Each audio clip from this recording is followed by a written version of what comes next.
Greetings, this is Kim Klaver and welcome to video 2, an untapped market. While Lulu's contemplating her next move, Minnie and Winnie have taken a different path. They've been in the business for years, and they learned long ago that there was no easy money. In the early days, they'd sit together and ask each other, "Do you think it's me? You think I just can't do this?" But they stayed in anyway, and one of the reasons is, during their sits, they discovered different ways to use the product, and they liked gabbing about how they used it. A couple of weeks ago, they went to a retreat, and while they were there, they ran into Lulu. Lulu told them what had happened, and then Minnie and Winnie confided that nobody in their group had made big money either, but they all had stayed in. Lulu was curious. How long have all these folks been in? Then Lulu heard numbers like 31 years, 17 years, 7 years, 5 years. That got everybody's attention. Plus, said Minnie and Winnie, they spend money every single month on their products. $1,200 a month, $800 a month, $320 a month. What is keeping these folks in? I just love the products. They're just me. Other people say, oh, I just am happy helping people. I love to make people feel better.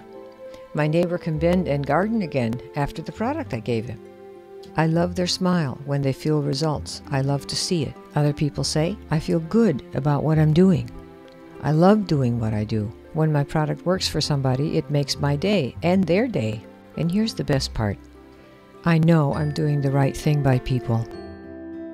And it doesn't feel like work, so that's my story. Minnie and Winnie told Lulu that most of the people in their group were like this. She felt right at home because, she said, that's who I am too. Don't expect to see these folks on stage. They don't make a lot of noise, so they're not appreciated. They don't generally get recognition at the company conventions or in most of the meetings. They go around pretty much unrecognized, and they're often belittled by other people who don't appreciate the value they add to the companies. But it's really okay with them. They know they're different. They're their own best friends. They usually find each other right away, and as soon as they do, they become pals and hang out together. Once they get over the idea that there's a problem with the way they do the business, their mantra is, we do things our own way. Recently, a group of them decided to have their own heal-in at somebody's home, and after 7 weeks, they got 70 confirmations. On the day of the event, 96 people showed up. Lulu was there and asked Minnie and Winnie, hey, I didn't hear any talk about the money. What happened? Minnie and Winnie just smiled. Everyone knows there's money, honey. We just all like to test out the products first. We buy it and we try it and we talk about it. We let people buy the packages. And that day, 35% of them bought the large packages. I want to do that, said Lulu. We'll help you, said Minnie and Winnie, and you don't need to wear your sheet anymore. There are thousands and thousands of Minnies and Winnies across the United States. I've had countless of them in my classes. Who are they?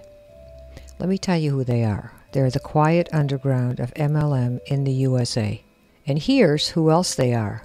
The helper healers of our industry.